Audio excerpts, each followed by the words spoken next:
Dunia berada di ambang revolusi teknologi yang akan mengubah segalanya, dari kedokteran hingga transportasi. Sebuah revolusi yang tidak lagi menjadi prediksi masa depan, melainkan realita yang sedang terbentang di depan mata kita. Dan di tengah pusaran ini, satu nama muncul sebagai pemimpin yang tak terbantahkan, China. Sementara negara-negara lain masih disibukkan dengan perdebatan dan regulasi, China telah melompat jauh ke depan, meninggalkan pesaingnya dalam kabut debu. Apakah kita siap untuk sebuah masa depan yang melaju secepat cahaya? Di tahun 2025, Shanghai bukan lagi sebuah kota yang dipenuhi kemacetan, melainkan lautan gedung pencakar langit yang dihiasi oleh puluhan kendaraan yang melayang. Mereka bukan pesawat tempur, melainkan EVL atau Electric Vertical Take-Off and Landing, sebuah inovasi revolusioner dari China. Dalam 2 tahun terakhir, impian taksi udara telah menjelma menjadi kenyataan berkat terobosan fundamental pada baterai. Rahasia di balik dominasi ini adalah baterai solid state dengan kepadatan energi 500 watt jam per kilogram, memungkinkan EVL seperti Ehang 216S menempuh jarak hingga 30 km. Proses pengisiannya pun luar biasa cepat, hanya sekitar 10 menit. Sementara Barat masih sibuk mendiskusikan aturan uji coba, China telah menyelesaikan lebih dari 10.000 penerbangan komersial, membangun pabrik di Guangzhou yang mampu memproduksi 1.000 unit EVL per tahun. Apa artinya ini bagi kita? Kemacetan akan menjadi kenangan masa lalu, dan China mendapatkan pengaruh baru yang tak tertandingi di kancah dunia. Namun, ada sisi gelap. Platform yang sama dapat digunakan untuk drone militer, mengubah keseimbangan kekuatan global secara dramatis. Pernahkah Anda membayangkan sebuah taksi tanpa pengemudi? Di Tiongkok, ini bukanlah fiksi, melainkan rutinitas harian. Robot taksi di sana telah mengangkut lebih dari 7 juta penumpang.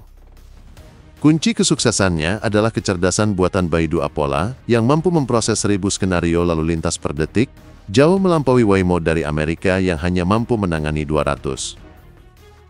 Dengan 32,19 juta kilometer yang telah ditempuh tanpa kecelakaan serius, dan biaya perjalanan yang hanya sepertiga dari taksi konvensional, robot taksi Tiongkok telah meluncur di 65 kota, sementara Amerika masih berjuang di 5 kota saja.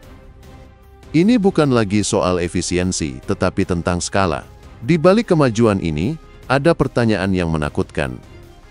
Revolusi transportasi ini akan mengurangi emisi dan kemacetan, tetapi juga akan membuat jutaan pengemudi kehilangan pekerjaan. Akankah kita mengorbankan mata pencaharian demi kenyamanan dan efisiensi? Bayangkan, seorang rekan kerja Anda adalah sebuah robot humanoid yang tidak hanya merakit mobil, tetapi juga mampu berlari maraton. Ini bukan lelucon. Di Tiongkok, robot humanoid sudah bekerja di pabrik-pabrik, membantu di rumah sakit, bahkan memasuki arena olahraga. Keunggulannya bukan hanya pada kemampuan, tetapi juga pada harga.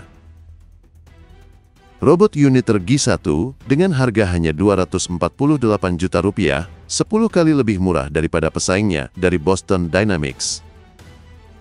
Di pabrik BYD, robot Walker S1 telah mengambil alih 70% operasi, memangkas biaya produksi hingga sepertiga.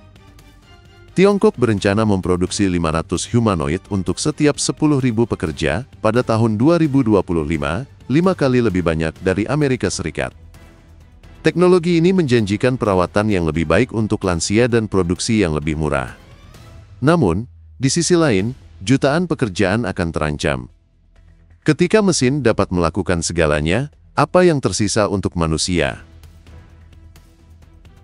Kecerdasan buatan generasi baru telah tiba. Di Tiongkok, model kecerdasan buatan seperti DeepSeek dan Kiwei mampu menyelesaikan masalah matematika yang rumit lebih baik dari para profesor dan menulis kode lebih efisien dari para programmer berpengalaman. Sementara Barat sibuk meningkatkan parameter, Tiongkok memilih jalur efisiensi intelektual dengan teknologi reinforcement learning yang unik. Model DeepSeek R1 dengan 671 miliar parameter mampu menyelesaikan 80% soal Olimpiade Matematika Amerika, sementara Kiwei 30B yang lebih kecil bekerja, bahkan pada komputer biasa, dengan biaya yang sangat rendah. Tiongkok bahkan membuka kode sumbernya, mempercepat inovasi. Teknologi ini mengubah profesi, mengurangi biaya pengembangan, tetapi di balik itu semua, Tiongkok mengendalikan 70% rantai pasokan komponen kecerdasan buatan. Dominasi ini memberikan mereka keunggulan teknologi yang tak tertandingi. Seorang yang lumpuh total setelah kecelakaan kini bisa berkomunikasi hanya dengan kekuatan pikirannya. Ini adalah realitas antarmuka otak komputer atau BCI Tiongkok.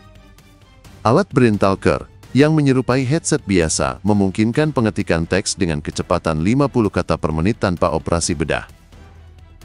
Antarmuka dua arah baru dari Tianjin 100 kali lebih efisien daripada versi barat. Di bidang medis, dokter Tiongkok berencana memulihkan kemampuan bicara dan gerak bagi ribuan pasien stroke. Namun, revolusi ini menghadirkan bahaya yang mengerikan. BCI Tiongkok dapat memperoleh akses ke pikiran kita. Ini memunculkan pertanyaan serius tentang privasi dan keamanan. Apakah kita rela menukar kebebasan berpikir demi kenyamanan dan pemulihan? Dunia berada di ambang tatanan teknologi baru. Tanpa investasi besar dan strategi yang direvisi, Barat berisiko terpinggirkan. Namun, risiko terbesar bukanlah keterlambatan, melainkan perpecahan. Jika kita tidak mengembangkan standar bersama untuk teknologi kuantum dan bio antarmuka, kita berisiko menciptakan dunia yang terbagi menjadi blok teknologi yang saling bertentangan. Terobosan ini bukan sekadar berita, tetapi sebuah alarm. Masa depan datang lebih cepat dari yang kita duga. Beberapa orang akan menyaksikannya dari pinggir lapangan, sementara yang lain akan berani menciptakannya. Satu-satunya pertanyaan yang tersisa adalah, di sisi manakah Anda akan berdiri?